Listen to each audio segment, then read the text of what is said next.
बिस्मिल्लाहिर्रहमानिर्रहीम। आज की वीडियो में हम एक्सरसाइज 1.2 के क्वेश्चंस को सॉल्व करेंगे।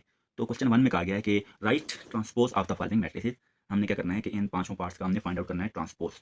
तो ट्रांसपोज के लिए हम क्या करेंगे, हम सबसे पहले दिए गए मैट्रिक्स को उसी तरह से लिखेंगे जैसे हमने यहाँ पे फर्स्ट पार्ट में जो मैट्रिक्स पी दिया गया है उसको हमने इसी तरह से लिख दिया है।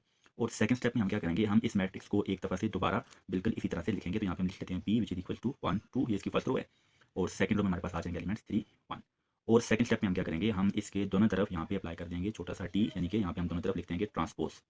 और लास्ट स्टेप में हम क्या करेंगे, हम इस ट्रांसपोज को राइट साइड पे अप्लाई करेंगे, जबकि लेफ्ट साइड पे ये वाला जो टी है इसको हम इसी तरह से छोड़ देंगे पी ट्रांसपोज इक्वल टू। और राइट साइड पे हम कैसे अप्लाई करेंगे, यहाँ पे जो हमारे पास इसकी फर्स्ट रो है वो है 1 2, हम इसको बना देंगे फर्स्ट कॉलम। तो ये बन जाएगा 1 2 फर्स्ट कॉलम में आ जाएगा। इसी तरह यहाँ पे जो सेकंड रो है उसमें एलिमेंट है हमारे पास 3 1, और इस सेकंड रो को हम सेकंड रो की बजाय यहाँ पे लिख देंगे सेकंड कॉलम के अंदर। तो इस तरीके से हम किसी मैट्रिक्स का ट्रांसपोज फाइंड आउट कर सकते हैं। यानी ट्रांसपोज में हम क्या करते हैं कि हमें जो मैट्रिक्स दिया जाता है हम उसकी रोज को कॉलम के अंदर कन्वर्ट कर देते हैं। तो इसी तरह से अगर हम इसका एक पार्ट और कर लेते हैं, हम करते हैं इस क्वेश्चन का फोर्थ पार्ट, पार्ट नंबर 4। तो फोर्थ पार्ट में हम फर्स्ट स्टेप में क्या करेंगे, हम इस मैट्रिक्स को इसी तरह से लिखेंगे जैसा कि यहाँ पे मैट्रिक्स दिया गया है एस। तो एस हमारे पास इक्वल है -5 1, ये फर्स्ट रो है इसकी। सेकंड रो के एलिमेंट्स हैं हमारे पास -2 1, और लास्ट रो के एलिमेंट्स हैं 4 और 4। तो फर्स्ट स्टेप में हम इसको इसी तरह से लिखेंगे, और सेकंड स्टेप में हम क्या करेंगे, हम इस मैट्रिक्स को एक दफ़ा से दोबारा इसी फॉर्म में लिखेंगे। तो हमारे पास आएगा S which is equal to -5 1 और -2 1, और लास्ट रो में हमारे पास आ जाएगा 4 एंड 4। और सेकंड स्टेप में हम क्या करेंगे, हम इसके दोनों तरफ यहाँ पे टी अप्लाई कर देंगे, इस तरफ भी और इस तरफ भी हम यहाँ पे टी लिख देंगे, यानी हम दोनों तरफ ट्रांसपोज को लिख देंगे। और लास्ट स्टेप में हम क्या करेंगे, हम लेफ्ट साइड पे जो हमारे पास एस और इसका ट्रांसपोज है इसको ऐसे ही छोड़ देंगे, और राइट साइड पे हम रोज को कॉलम के अंदर कन्वर्ट कर देंगे। जैसा कि यहाँ पे हमारे पास फर्स्ट रो है -5 और 1, हम इसको बना देंगे फर्स्ट कॉलम, -5 1 फर्स्ट कॉलम आ जाएगा। इसी तरह से जो हमारे पास सेकंड रो है वो है -2 1, इसको हम बना देंगे सेकंड कॉलम। और लास्ट रो हमारे पास 4 4 है, और इसको हम बना देंगे लास्ट या थर्ड कॉलम। तो इस तरीके से हम किसी मैट्रिक्स का ट्रांसपोज फाइंड कर सकते हैं। तो अगेन हमने क्या किया, हमने जब ट्रांसपोज फाइंड किया तो हमने तमाम रोज को कन्वर्ट कर दिया है कॉलम के अंदर। क्वेश्चन 2 में कहा गया है कि which of the following are transpose of each other. तो हमने ये बताना है कि कौन से मैट्रिक्स ऐसे हैं जो इन चारों में से किसी दूसरे मैट्रिक्स का ट्रांसपोज है। तो उसके लिए हम क्या करते हैं, हम यहाँ से पहले लेते हैं मैट्रिक्स ए, इसका हम लेते हैं ट्रांसपोज, तो फिर हम चेक करते हैं कि ये ए का ट्रांसपोज बी के इक्वल आता है या सी के या डी के। तो हम ऐसा करते हैं कि इसका लेंगे ट्रांसपोज। उसके लिए हम फर्स्ट स्टेप में ए को इसी तरह से लिख देंगे। तो ए हमारे पास आ जाएगा A1, देन A2, और यहाँ पे आ जाएगा B1 और B2। और सेकंड स्टेप में हम क्या करेंगे, हम दोबारा से ए को इसी तरह से लिखेंगे। तो अगेन हमारे पास ए आ जाएगा A1 A2 B1 and B2। और सेकंड स्टेप में हम क्या करेंगे, हम इसके दोनों तरफ ट्रांसपोज अप्लाई कर देंगे, इस तरह से हम दोनों तरफ टी लिख देंगे। और लेफ्ट साइड में हम क्या करेंगे कि हम यहाँ पे एक ट्रांसपोज जो हमारे पास लेफ्ट साइड वाला है इसके ऊपर ये वाला टी ऐसे ही छोड़ेंगे, और राइट साइड पे हम इस ट्रांसपोज को अप्लाई करेंगे। अप्लाई कैसे करेंगे, यहाँ पे हम जो फर्स्ट रो है इसको बना देंगे फर्स्ट कॉलम, तो हमारे पास आ जाएगा A1 A2 फर्स्ट कॉलम में आ जाएगा।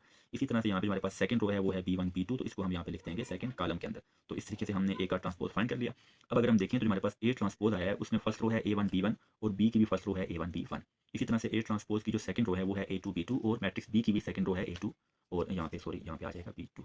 तो सेकंड रो जो है हमारे पास ए ट्रांसपोज की वो है A2 B2, और यहाँ पे भी बी की सेकंड रो है A2 B2। तो इसका मतलब ये हुआ कि ए ट्रांसपोज जो है वो हमारे पास इक्वल आया किसके, बी के। यानी हम लिख सकते हैं कि A transpose equal to B. तो इसका मतलब ये हुआ कि ए बी का ट्रांसपोज है, इसी तरह से बी ए का ट्रांसपोज है। यानी सिंपल सी बात है कि अगर ए बी का ट्रांसपोज है तो बी लाजमी बात है ए का ट्रांसपोज होगा। तो हम यहाँ पे लिख देते हैं therefore A and B are transpose of each other. इसी तरह से जब हम सी का ट्रांसपोज लेंगे तो हमारे पास आ जाएगा डी के इक्वल। तो हम आखिर में लिखते हैं कि C and D are transpose of each other. तो नेक्स्ट क्वेश्चन सॉल्व करने से पहले हम डिस्कस करते हैं सिमेट्रिक मैट्रिक्स को। तो सिमेट्रिक मैट्रिक्स ऐसे मैट्रिक्स होते हैं जिनका ट्रांसपोज लिया जाए और वापस वही मैट्रिक्स आ जाए, तो ऐसे मैट्रिक्स को हम कहते हैं सिमेट्रिक मैट्रिक्स। तो क्वेश्चन 3 के अंदर उसने ये कहा है कि आपने ये बताना है कि इन मैट्रिक्स में कौन से वाले मैट्रिक्स ऐसे हैं जो कि सिमेट्रिक हैं। तो उसके लिए हम क्या करेंगे, हम इन तमाम मैट्रिक्स का लेंगे ट्रांसपोज। अगर वो ट्रांसपोज वापस उसी मैट्रिक्स के इक्वल आ गया तो हम लिख देंगे मैट्रिक्स इज सिमेट्रिक, अदरवाइज हम लिखेंगे मैट्रिक्स इज नॉट सिमेट्रिक। तो हम पहले इस तरह करते हैं कि हम फर्स्ट पार्ट में मैट्रिक्स ए को चेक करते हैं कि वो सिमेट्रिक है या नहीं है। उसके लिए हम क्या काम करते हैं, हम सबसे पहले इस मैट्रिक्स का लेते हैं ट्रांसपोज। तो उसके लिए हम क्या करेंगे, हम इस मैट्रिक्स को इसी तरह से लिख देंगे 5 7 -1 एंड 5। और फिर हम क्या करेंगे, हम लेंगे इस मैट्रिक्स का ट्रांसपोज। तो उसके लिए हम दोनों तरफ क्या करेंगे, इसके दोनों तरफ अप्लाई कर देंगे ट्रांसपोज। यहाँ पे आ जाएगा 5 -7 -1 और 5, और इसके ऊपर भी लिख देते हैं हम यहाँ पे टी, यानी हमने ट्रांसपोज अप्लाई कर दिया। और इसके बाद हम क्या करेंगे, हम लेफ्ट साइड वाला टी जो है ट्रांसपोज इसको ऐसे ही छोड़ देंगे, जबकि राइट साइड पे हम ट्रांसपोज को अप्लाई करेंगे, यानी जो हमारे पास रोज हैं इनको हम कन्वर्ट कर देंगे कॉलम्स के अंदर। यहाँ पे फर्स्ट रो हमारे पास जो है वो है 5 7, इसको हम बना देंगे फर्स्ट कॉलम। इसी तरह जो सेकंड रो हमारे पास है 1 5 है, इसको हम बना देंगे सेकंड कॉलम, तो सेकंड कॉलम आ जाएगा 1 5। इसके बाद हम चेक करेंगे कि जो हमारे पास ए ट्रांसपोज आया है वो ए के इक्वल है या नहीं है। तो हम बारी बारी तमाम एलिमेंट्स चेक कर लेते हैं। तो ए ट्रांसपोज की फर्स्ट रो का फर्स्ट एलिमेंट 5, ए की भी फर्स्ट रो का फर्स्ट एलिमेंट 5 है, और जबकि ए ट्रांसपोज की फर्स्ट रो का सेकंड एलिमेंट हमारे पास 1 है, जबकि ए की फर्स्ट रो का सेकंड एलिमेंट हमारे पास -5 है। इसका मतलब ये हुआ कि ए ट्रांसपोज जो है वो हमारे पास वापस ए के इक्वल नहीं आ रहा। तो यहाँ पे हम लिख देते हैं कि A transpose is not equal to क्योंकि जो सिमेट्रिक मैट्रिक्स है उसकी डिफिनेशन ये है कि अगर ए का ट्रांसपोज हमारे पास ए के इक्वल आए तो फिर हम कहते हैं मैट्रिक्स सिमेट्रिक है, अदरवाइज मैट्रिक्स सिमेट्रिक नहीं होता। तो हम यहाँ पे लिख देंगे therefore A is not a symmetric matrix. अब हम आते हैं इसके सेकंड पार्ट की तरफ। तो सेकंड पार्ट में मैट्रिक्स दिया गया है, वो दिया गया है B which is equal to -1 2 और 2 एंड 3। तो इसका हम ट्रांसपोज अभी डायरेक्ट अप्लाई कर देते हैं जैसे हमने ऊपर किया। तो हम फर्स्ट स्टेप में क्या करेंगे, बी को इसी तरह से लिखेंगे। फिर आपने सेकंड स्टेप में क्या करना है कि इस बी के दोनों तरफ आपने इस तरह टी लिख देना है, यानी आपने ट्रांसपोज लिख देना है। और इसके बाद थर्ड स्टेप में आपने क्या करना है कि लेफ्ट साइड वाला टी ऐसे ही छोड़ेंगे, जबकि राइट साइड पे हम रोज को कॉलम में कन्वर्ट कर देंगे। यहाँ पे फर्स्ट रो हमारे पास -1 2 है, इसको हम बना देंगे फर्स्ट कॉलम। इसी तरह से यहाँ पे जो सेकंड रो है वो 2 3 है, इसको हम बना देंगे सेकंड कॉलम। उसके बाद अगर हम क्या करें, हम बी ट्रांसपोज को देखें और हम वापस इस बी को देखें, दोनों की वैल्यू हमारे पास इक्वल आ रही है। यहाँ पे हम चेक कर सकते हैं कि बी ट्रांसपोज की फर्स्ट रो का फर्स्ट एलिमेंट -1 है और बी की भी फर्स्ट रो का फर्स्ट एलिमेंट हमारे पास -1 है। इसी तरह से बी ट्रांसपोज की फर्स्ट रो का सेकंड एलिमेंट 2 है और यहाँ पे भी सेकंड एलिमेंट हमारे पास 2 है। अब आते हैं सेकंड रो की तरफ। तो सेकंड रो का फर्स्ट एलिमेंट 2, यहाँ पे भी 2। इसी तरह सेकंड रो का फर्स्ट एलिमेंट 2, यहाँ पे 2 और सेकंड रो का सेकंड एलिमेंट 3 और यहाँ पे हमारे पास 3। इसका मतलब है कि हमारे पास जितने भी करस्पॉन्डिंग एलिमेंट्स हैं वो इसके इक्वल आ रहे हैं, लिहाजा बी ट्रांसपोज इक्वल आ जाएगा किसके, बी के। तो हम यहाँ पे लिख देंगे therefore B is a symmetric matrix. तो इसी तरह से आप मैट्रिक्स सी और डी को भी चेक कर सकते हैं कि ये मैट्रिक्स सिमेट्रिक हैं या नहीं है। तो नेक्स्ट क्वेश्चन को सॉल्व करने से पहले हम डिस्कस करते हैं स्क्यू सिमेट्रिक मैट्रिक्स को। तो ऐसे मैट्रिक्स जिनका ट्रांसपोज लिया जाए और वापस वही मैट्रिक्स आए लेकिन एक माइनस साइन बाय कॉमन आ जाए या एक्स्ट्रा आ जाए, तो ऐसे मैट्रिक्स को हम नाम देते हैं स्क्यू सिमेट्रिक मैट्रिक्स का।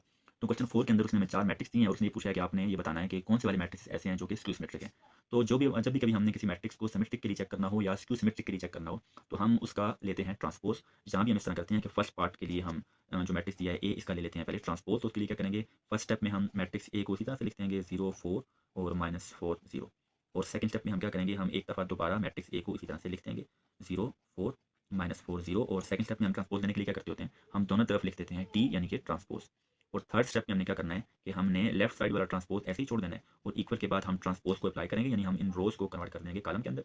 तो फर्स्ट कॉलम हमारे पास आ जाएगा 0 4 को, जो कि वहाँ पे फर्स्ट रो थी। इसी तरह यहाँ पे हमारे पास सेकंड रो -4 0 है, तो ये हमारे पास बन जाएगा -4 और 0, ये हमारे पास सेकंड कॉलम बन जाएगा। तो जब हमने मैट्रिक्स को चेक करना हो स्क्यू सिमेट्रिक के लिए, तो आपने ट्रांसपोज लेने के बाद क्या करना है, आपने इस मैट्रिक्स में से माइनस साइन को कॉमन ले लेना है। और जब भी कभी हम माइनस को कॉमन लेंगे तो इसका मतलब है कि अंदर वाले तमाम साइन हमारे पास चेंज हो जाएंगे। ये हमारे पास 0 है, इसका साइन तो ज़ाहिर है ये 0 0 रहेगा। और यहाँ पे ये -4 है, जब साइन चेंज करेंगे हमारे पास बन जाएगा +4। इसी तरह यहाँ पे +4 है, जब हम साइन चेंज करेंगे हमारे पास आ जाएगा -4 और ये 0 जो है ये इसी तरह से रह जाएगा। तो इसके बाद हम ये चेक करेंगे कि क्या जो हमारे पास जो ए ट्रांसपोज है वो हमारे पास माइनस के बाद जो इसकी वैल्यू आ रही है वो वापस ए के बराबर है या नहीं है। तो उसके लिए हम बारी बारी एक एक एलिमेंट चेक कर लेते हैं। यहाँ पे हमारे पास फर्स्ट रो का फर्स्ट एलिमेंट 0 और यहाँ पे भी हमारे पास फर्स्ट रो का फर्स्ट एलिमेंट 0 है। इसी तरह यहाँ पे फर्स्ट रो का सेकंड एलिमेंट 4 और यहाँ पे भी हमारे पास फर्स्ट रो का सेकंड एलिमेंट 4 है। और इसी तरह हम चेक करते हैं यहाँ पे सेकंड रो का फर्स्ट एलिमेंट -4, यहाँ पे भी हमारे पास -4 है। और इसी तरह यहाँ पे जो लास्ट हमारे पास एलिमेंट है सेकंड रो का सेकंड एलिमेंट 0 है, यहाँ पे भी हमारे पास सेकंड रो का सेकंड एलिमेंट 0 है। तो हम कह सकते हैं कि ए ट्रांसपोज जो है वो हमारे पास इक्वल किसके आया है, विच इज इक्वल टू -ए। ए एक हमारे पास सिमेट्रिक मैट्रिक्स है। तो इसी तरह से हम आते हैं सेकंड पार्ट की तरफ। मैट्रिक्स बी, इसमें हमने चेक करना है कि मैट्रिक्स स्क्यू सिमेट्रिक है या नहीं है। तो उसके लिए हम क्या करेंगे, सबसे पहले लेंगे इस मैट्रिक्स का ट्रांसपोज। इसके लिए हम क्या करेंगे, बी को फर्स्ट स्टेप में इसी तरह से लिख देंगे और सेकंड स्टेप में हम बी को एक दफ़ा दोबारा इसी फॉर्म में लिखेंगे। और लिखने के बाद हम क्या करेंगे, हम दोनों तरफ यहाँ पे टी डाल देंगे, दोनों तरफ हम लिख देंगे इसका ट्रांसपोज। तो लेफ्ट साइड पे हम क्या करेंगे, लास्ट स्टेप में हम लेफ्ट साइड वाला जो ट्रांसपोज है उसको ऐसे ही छोड़ देंगे और राइट साइड पे हम क्या करेंगे, रोज को कॉलम के अंदर कन्वर्ट कर देंगे। फर्स्ट रो 0 -5 है, ये बन जाएगा फर्स्ट कॉलम। इसी तरह से हमारे पास सेकंड रो 5 0 है, ये बन जाएगा हमारे पास सेकंड कॉलम। और क्योंकि हमने इस मैट्रिक्स को चेक करना है कि ये मैट्रिक्स स्क्यू सिमेट्रिक है या नहीं है, तो उसके लिए हम क्या करेंगे कि हम ट्रांसपोज लेने के बाद माइनस साइन हम कॉमन लेंगे। तो जब हम माइनस कॉमन लेंगे तो अंदर के सारे साइन चेंज हो जाएंगे। 0 हमारे पास 0 ही रहेगा और यहाँ पे हमारे पास +5 है, तो ये बन जाएगा हमारे पास -5। इसी तरह से यहाँ पे हमारे पास -5 है, तो इसका साइन चेंज होकर ये बन जाएगा +5 और यहाँ पे 0 रह जाएगा। और अब हम क्या करेंगे कि हम ये चेक करेंगे कि हमारे पास जो बी ट्रांसपोज की वैल्यू आई है, माइनस साइन के बाद जो हमारे पास यहाँ पे वैल्यू आई है, ये जो वैल्यू है ये वापस मैट्रिक्स बी के बराबर है या नहीं है। तो उसके लिए हम क्या करेंगे, हम बारी बारी एलिमेंट चेक कर लेते हैं। यहाँ पे फर्स्ट एलिमेंट हमारे पास 0 और यहाँ पे भी हमारे पास 0 है। इसी तरह से फर्स्ट रो का सेकंड एलिमेंट हमारे पास यहाँ पे -5, यहाँ पे भी -5 है। और सेकंड रो का फर्स्ट एलिमेंट हमारे पास +5, यहाँ भी 5। इसी तरह से सेकंड रो का सेकंड एलिमेंट हमारे पास यहाँ पे 0 है और यहाँ पे भी हमारे पास एलिमेंट क्या है, 0 है। इसका मतलब है कि बी ट्रांसपोज हमारे पास इक्वल है -b के। तो हम लिख देंगे therefore B is a symmetric skew symmetric matrix. तो इसी तरह से हम मैट्रिक्स सी को भी चेक कर सकते हैं कि मैट्रिक्स स्क्यू सिमेट्रिक है या नहीं है, और मैट्रिक्स बी को भी हम इसी तरह से इसका ट्रांसपोज लेने के बाद हम चेक कर सकते हैं कि ये मैट्रिक्स स्क्यू सिमेट्रिक है या नहीं है।